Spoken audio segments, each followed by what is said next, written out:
Hello, I'm Beth Joey and welcome back to my YouTube channel. If you're new here, welcome. This is the channel where I paint my face, turn my camera on, and talk about some books. It is day 9 of Bookmas, and I have literally just finished filming the Bookmas vlog number 2, where I read 3 Christmassy books. Do go and check that out. It's an interesting video, not quite what I wanted going into it. As for what this video is going to be, it's going to be Bookmas vlog number 3, where I take something that I've been doing for quite a while and make it Christmassy. We are interrupting your regular programming to announce the Magical Readathon catch-up has been paused in light of recent events. AKA the Magical Readathon hosted by G over at Book Roast has just come out with a new Christmas thing, and I thought what better time to join right in than when I'm doing some Christmassy themed vlogs for Bookmas. So that's essentially what this week is going to be. You guys are going to see me in real time actually participating live with the Magical Readathon rather than the catch-ups that I've been doing lately. Here is the old favourite part. It's essentially the whole readathon is based around going and doing some Christmas shopping at the stores in the Magical Readathon world. Aurelium, reading off this printable here, we've got the Old Tales bookstore, we've got Shawl and Shank Legitimate Retailer, we've got Wallace's Wonderful Winter Animals, Smith and Friends and Sons Arcane Goods and Such, Occult Premonitions, and the Rich Pigeon Pub. So, as for which one I'm going to jump into first, I am going to Wallace's Wonderful Winter Animals Pet Shop and Petting Zoo. That is an absolute tongue twister because the first prompt for that particular shop is to read a fantasy book, and the next book on my TBR for this month is Year of the Reaper by Micaiah Lucier. This is one of the books that I'm going to be talking about in my next book box battle video, where it's this versus another book that I've read recently. As for what this book is about, I'm just going to read the blurb to you, and it says, 3 years ago, Lord Cassier disappeared in the midst of war on a mission entrusted to him by the king. Since then, a devastating plague has swept the land, leaving countless dead and the kingdom forever altered. Having survived a rotting prison cell and a merciless illness, Kaz, now 18, wants only to return to his home in the mountains and forget past horrors. But home is not what he remembers. His castle has become a refuge for the royal court, and they have brought their enemies with them. When an assassin targets those closest to the queen, Kaz is drawn into a search for a killer, one that leads him to form an unexpected bond with a brilliant young historian named Lena. Kaz and Lena soon realize that who is behind the attacks is far less important than why. They must look to the past, following the trail of a terrible secret, one that could threaten the kingdom's newfound peace and plunge it back into war. This is the Fairy Loot exclusive edition of this book. I'm absolutely obsessed with the sprayed edges. It's just like dark, black, fathomless. I'm gonna get started reading this book, and I will let you guys know my thoughts in a bit.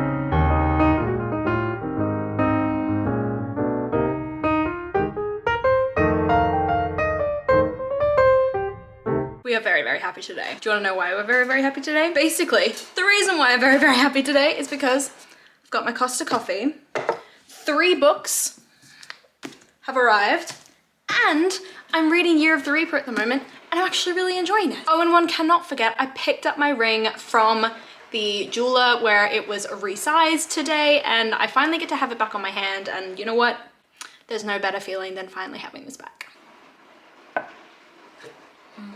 So let's start with the books that I have bought recently. The one that arrived a couple days ago was The Deal by Elle Kennedy. The reason why I'm excited about this one is because I've heard so many people talk about the Off-Campus series over and over again, especially booktubers who read a lot of romance, and it's a sports romance series, so I mean, that's right up my alley. So of course I had to go and buy it and give this first book a go and decide whether or not to continue with the rest. Second book is Astrid Parker Doesn't Fail by Ashley Herring Blake. This is the sequel to Delilah Green Doesn't Care by Ashley Herring Blake, and it's part of the Bright Falls series, which are all very like small town romances. I think they're all lesbian romances as well, which I am 100% there for. And lastly, after my obsession with the Good Girls Guide to Murder series, of course I had to pick up Holly Jackson's latest release, which is 5 Survive, and it's all about 6 friends who are stuck in a broken down car on like an abandoned, very, very dark highway, and there's a sniper that's like shooting at the car, and I think, trying to kill them off, and, you know, secrets are uncovered. But as for the book that I'm actually reading at the moment, Year of the Reaper, I am, let's find out how many pages in. I am 98 pages into this story, and I'm really enjoying it. You can tell there's a lot of tension, a lot of drama building up, not only in the main character, but also in the people that are surrounding him, because as it says in the blurb, there's a plague that struck this land, and then the king and his wife have taken refuge in Cassian, the main character's family home. It also tells you in the blurb that Cassian has been imprisoned and he's come home to find this kingdom taking up residence in his house. But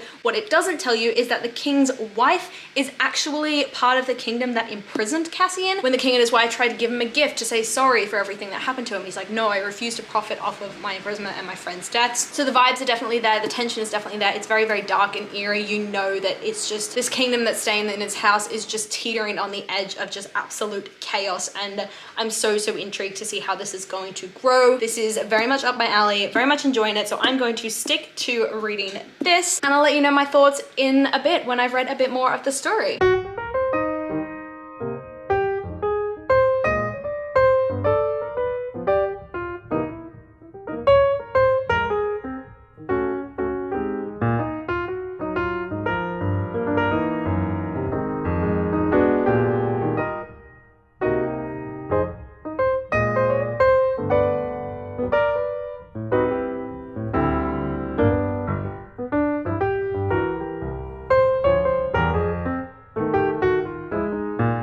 Hey, I'm back, and I just finished Year of the Reaper by Makai Lucier. Let's get this guy back onto the book. But yeah, I just finished this book and I gave it 4 stars. I really enjoyed it, and I'm also quite salty that there isn't a sequel. But you know what?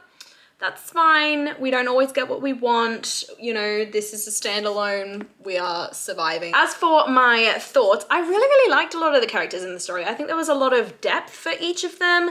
And I think the characters that were involved in the sort of plot twist at the end were incredibly conflicting. I really wanted to hate them for what they had put certain other characters, like my favorite characters, through. But I could 100% understand where they were coming from and why they'd chosen to do what they did. And I think our 2 main characters, there was just a lot of depth there. Like Kaz was clearly struggling with all of the trauma of the past that he'd gone through, and struggling with the fact that he had allegiance to this person who was from the kingdom that had done this to him. As I said, I think in my last update, you could just feel the tenseness of this story because it felt like a kingdom teetering on the edge. Just constantly felt the stress of like, I know this kingdom is going to collapse. I think my only sort of major complaint about this story is that there was an element of magic that wasn't really explored, especially as it relates to Cass. But generally, I enjoyed the story, glad I read it. It's going to feature very soon in another book box battle video, so you'll get more like thorough thoughts and feelings. So next up, I thought I would change things up a little bit, go to a different place in the Old Favor Pass, and I decided I wanted to go to the Old Tales bookstore, and for the prompt for that is to read a mystery or a thriller. So I'm going to pick up In My Dreams I Hold a Knife by Ashley Winstead. I've got this on audiobook, I think on Script as well. I think this was on my like fall TBR and I didn't get around to reading it, and I'm really mad at myself because I was actually looking forward to this one. As for what it's about 6 friends, 1 college reunion, and unsolved murder. So a girl named Jessica Miller is attending her college reunion 10 years after graduation at the elite Duckett University. She wants everybody to see this sort of beautiful, confident woman, not the girl that she left the school as after the murder of her friend Heather Shelby. She naturally reunites her with her friendship group, but one of them is determined to actually uncover what happened to this girl, Heather Shelby, and so each of them are forced to confront what happened 10 years ago, the secrets that all of them have kept from each other, and I really hope it's going to be a very intense, dark thriller sort of situation, murder mystery element. Definitely looking forward to this, gonna get stuck in, and if I don't smash it all out in an evening, I'll give you an update, but we shall see.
guys are gonna have to excuse the sniffly mess that I am right now. I've just spent the entire day out and about in London with Ben and had a lovely, lovely day, don't get me wrong, but it was freezing out there. So I'm beginning to definitely feel the cold and flu season coming on strong. We're going with it and we're praying it doesn't happen for long. But yeah, as I said, Ben and I spent the entire day today just going around London. We went to Waterstones in Piccadilly, which is I think the largest bookstore in Europe or something along those lines. I know it's like a massive bookstore. So we went there and had an amazing time just browsing the shelves, and seeing as I was both in Waterstones and also the Old Tales bookstore as part of this magical readathon experience, I decided to buy some books. After that, we just went to a chicken wing shop called Wingman. Amazing chicken wings, very spicy, and a very decadent dessert that was like a brownie base with like chocolate covered rice bubbles on top, and then some ice cream, some salted caramel ice cream, and I could only eat half of it because it was so rich but so good. I wish I had got like a doggy bag or something and brought some home, but Ben demolished the other half. So as for what books I bought, rewinding briefly to that, I got Defend the Dawn by Bridget Kemmerer, which is the second book following Defy the Night by obviously the same author. Then I got Electric Idol by Katie Robert, which is the second book in the Dark Olympus, I think it's called, series. Then I picked up Reputation and Infamous by Lex Croucher. Then I picked up a lovely little misprinted version of The Bridge Kingdom, which is a book that I read quite a while ago and really enjoyed. Because I read it on Kindle, I wanted to pick up a hard copy of the book as well as its sequel, The Traitor Queen. And lastly, I picked up The Bone Season by Samantha Shannon because I have just seen this do the rounds lately on BookTube, and you know what?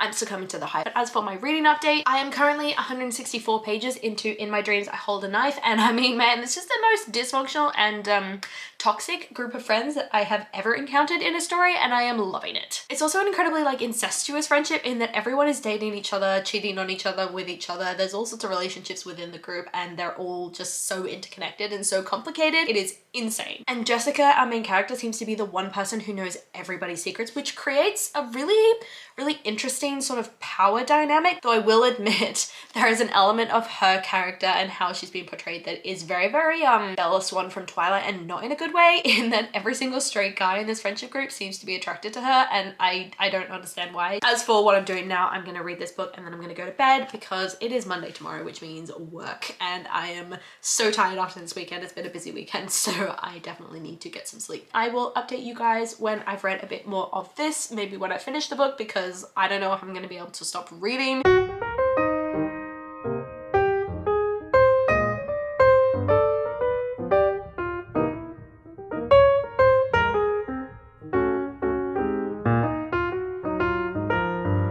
Back with an update. Sorry for the weird lighting in this room. It is Sparrow's Fart in the morning because I wanted to film an update before I got to work for the day on Tuesday. That's the day that it is today, in case you were wondering. And that update is I finished In My Dreams I Hold a Knife by Ashley Winstead, and I gave this 4 stars. I really was just enthralled by this story. As for my thoughts on this story, I mean, the characters, let's just start with the characters, because I mean, the whole complexity and grayness and just mania of these characters was what I think really hooked me into this whole book. As I think I said in my last update, the friendship group was not only the most toxic one I've ever read about, but also the most like incestuous, because everybody was dating each other. Jessica in particular was just so interesting because she was so incredibly narcissistic and problematic as a character, but you still couldn't help but root for her because she was kind of relatable in the way that the thing that she seemed to be most scared about was people just not acknowledging her, not knowing who she was, not giving her the time of day. She was just most scared about being unnoticed, and I think that everybody can relate to that on some level. But I think that's also what gave her so much power, because she was just considered as just part of the group that no one really worried about. She wasn't enigmatic enough to really draw people's attention, so she was trustworthy, and so she found out a lot of secrets as a result, and it also made her the last suspect in this whole murder investigation.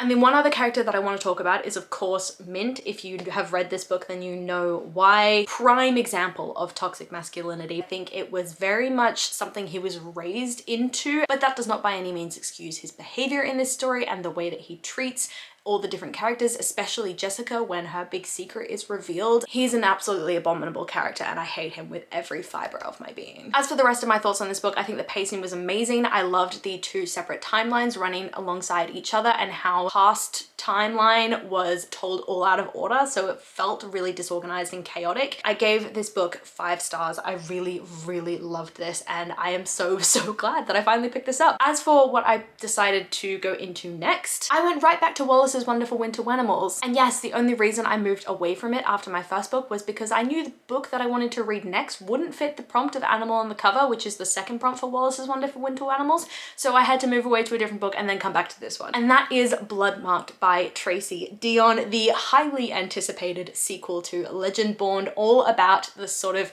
retelling of King Arthur, tying in with the history of Black people in America and the racism and everything tied to that. And it is the way these two stories are intertwined is fascinating. Obviously, I can't tell you what this book is about because it is the sequel and spoilers, but the previous book follows Bree, who is on the front cover here. She is an African-American girl who has decided to join a sort of early education program where she gets to join a university, I think 2 years or something before she graduates from high school. So she's very young going into this university, and it's also a university in a part of the US that isn't exactly known for being welcoming to people of different races. So she's dealing with a lot of racism just from her school students until she gets involved in a sort of King Arthurian based secret society on campus after witnessing a number of magical events that she can't explain. Through this, she learns more and more about her own history and how it's tied to that of the Arthurian legend. She deals with generational trauma relating to the racism that her family has experienced, as well as learning a lot more about her mother who had recently passed away at the beginning of the story and the circumstances around her death that were maybe not as straightforward as Bree thought. It is an incredible book and I am so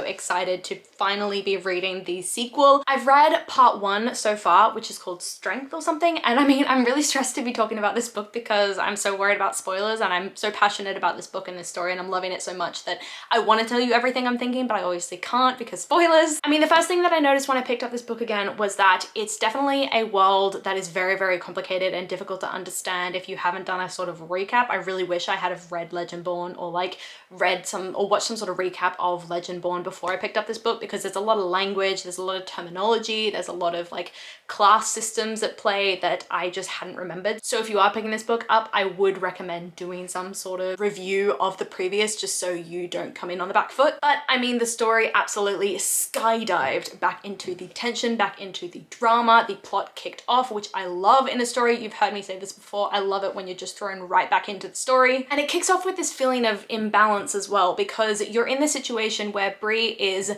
seen as less than in the society that she's a part of because of what she looks like and her heritage, but she's also seen as someone who needs to be respected and looked after because of her ties to her position in the society. So it's just this really interesting dynamic where people aren't willing to accept her, and I'm beginning to see in this story that they are delaying accepting her. And I mean, this whole society makes me so incredibly mad, because obviously everything I've said aside, it's so inherent the way that class operates in this society, because they're willing to just make certain people the scapegoat in order to protect not only their own, but to protect the reputation of the sort of higher ups in this society by not revealing the truth about what their own have done that is so incredibly wrong. But all of that aside, ranting aside, I love this story. I love being back in Bree's mind, back in Bree's world. I love watching her fight against this and really challenge the people who see her as less than for no other reason than they just don't like her heritage, which is just stupid to me. I'm loving it. It's a 5-star read so far. I cannot wait to get stuck into part 2, which is called Power. So hopefully it continues being amazing, which I have no doubt that it will. But yeah, I will update you guys in a bit. But as for right now, I am just going to get to work and get shit done today.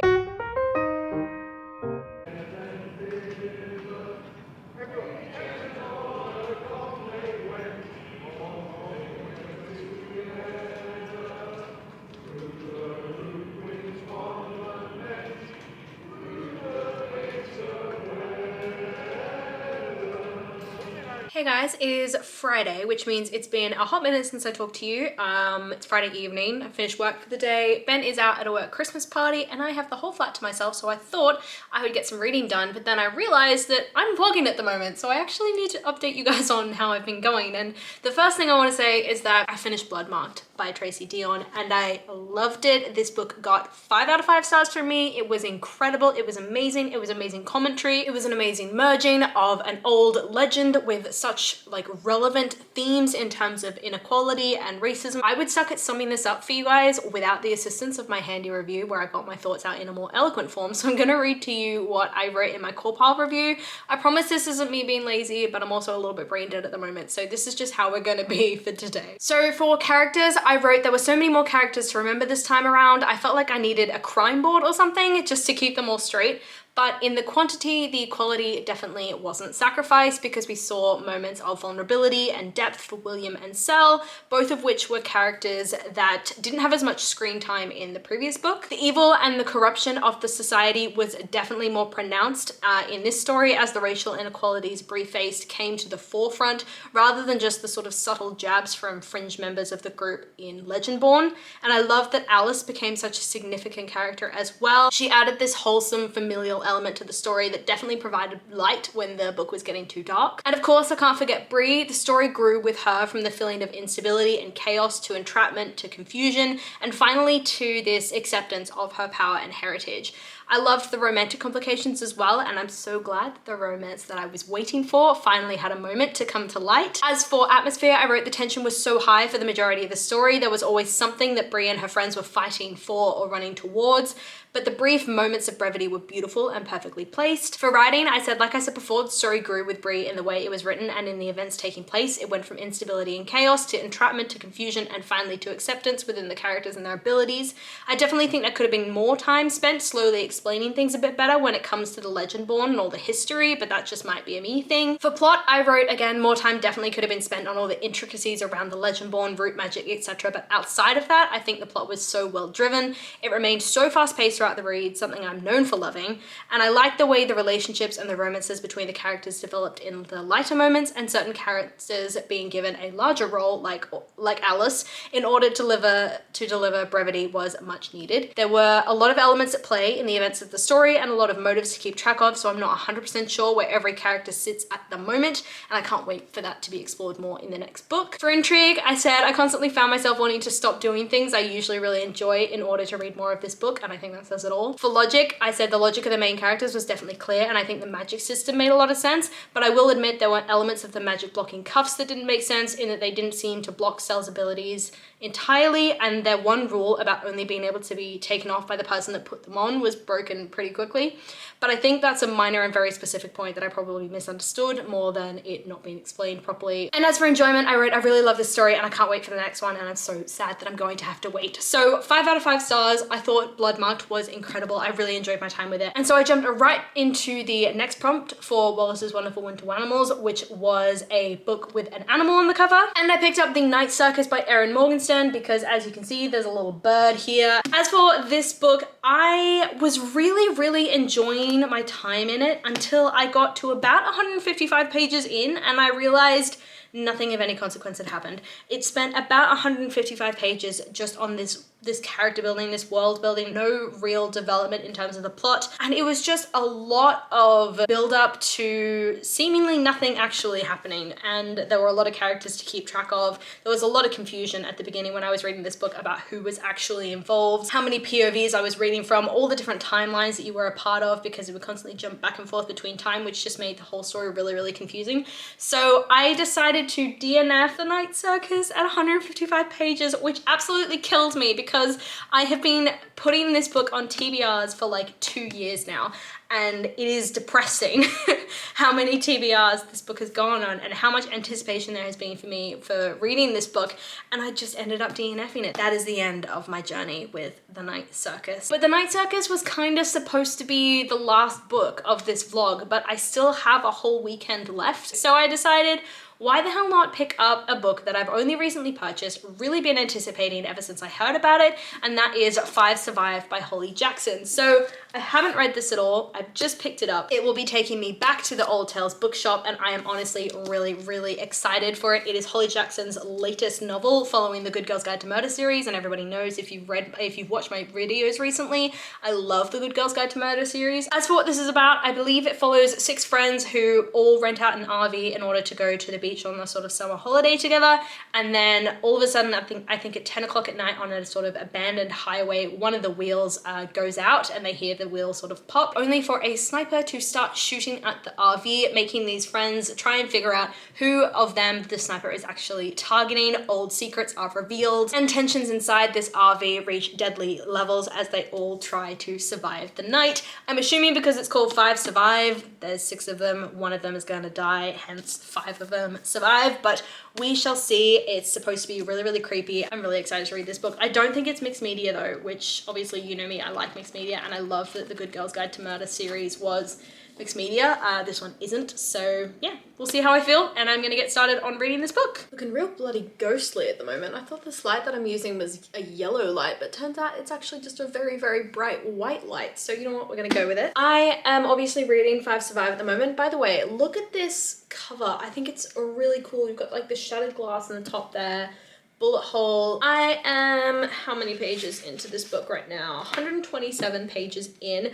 And it is really tense. Before anything gets really difficult and, you know, life-threatening, you see aspects of these characters and their personalities that make them all different. The minute things start to go wrong and the tires have to be changed, or the tires get completely blown out, or they try to leave but then someone shoots through the window and all that sort of thing, all of a sudden all the characters' personalities are massively heightened. Oliver likes to blame everybody else and put everything on everybody else in terms of risk and everything. He wants everyone else to take the risk. He sees people as expendable. And then interestingly, our main character, whose name is Red, she does this really interesting thing of hyper-focusing on really specific details. So she, for example, has noticed that the curtains in the RV have a really strange pattern on them, and every now and then she keeps circling back, just trying to figure out what that pattern is. So as the anxiety increases, the sorts of things that Red does hyper-focus on increase, so there's lots and lots of little things. You can also tell she has a lot of animosity, I think, for her best friend and her best friend's brother, because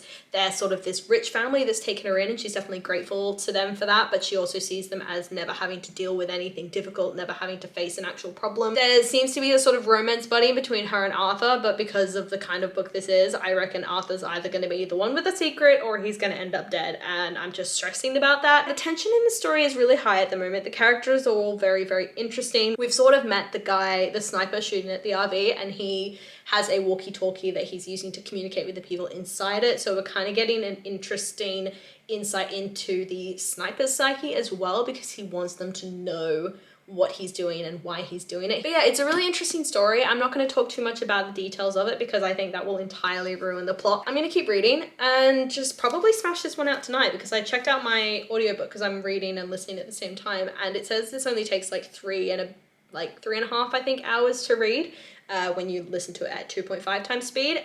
So I'm massively like smashing this out. Like, this is how much I've read already, and this is how much I have left. So I probably have about 2 hours left.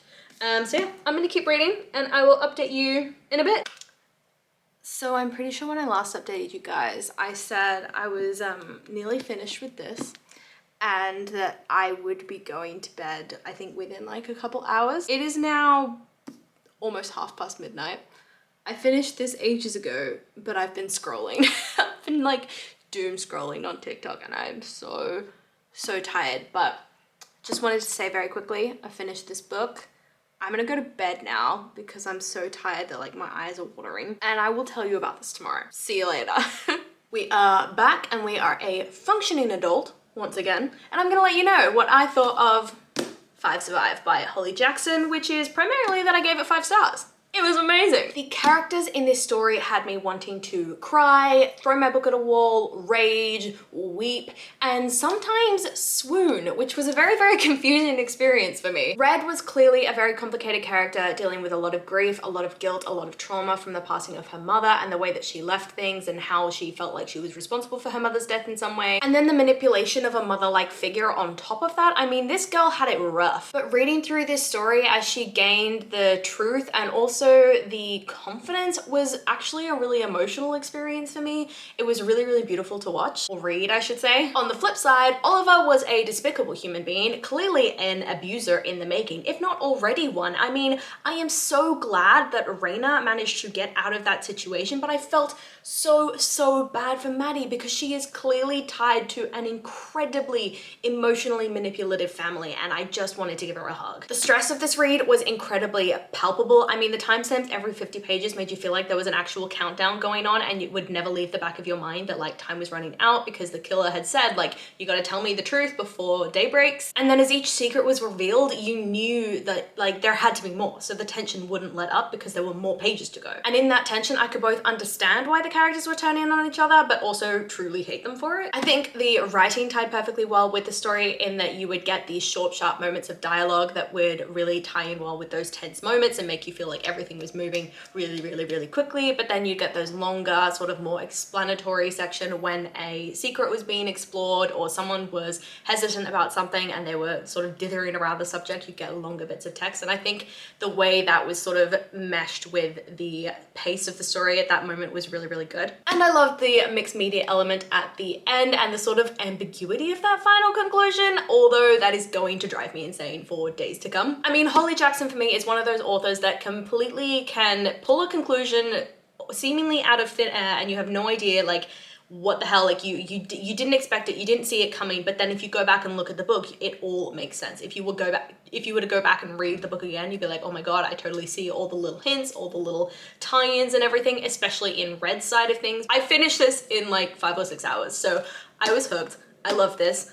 I am so sad that I don't have any more Holly Jackson to read, but this is my latest read for this readathon. Sorry for the quick location change. Ben just got home from a night out and he wants to watch TV in the lounge, which fair enough. I'm not gonna get in the way of that. I can do my filming in here. He can have the TV in there. But now that I have finished 5 Survive, that is officially the end of Lightfall for me. I'm not gonna participate over this weekend because this video needs to go up tomorrow and I do not have time to read one more book. This is the end of my last vlog of Bookmas. I hope you enjoyed. I hope you enjoyed hearing me talk about some of the books that I've been reading in December. There's still a couple weeks left, so I will still be continuing with reading more books until the end of the month, and then you can hear about the rest of the books that I've read in my January reset, which I will be filming at the end of this month or the beginning of next month. I can't remember. It'll come at some point in the next couple weeks. But let me know down below if you enjoyed this video, if you participated in Lightfall, this latest edition of the Magical Readathon experience. I am struggling with my words today. Please do not hate how much I am stumbling right now, but let me know what books you've been reading in December, if you're loving them, if you're hating them,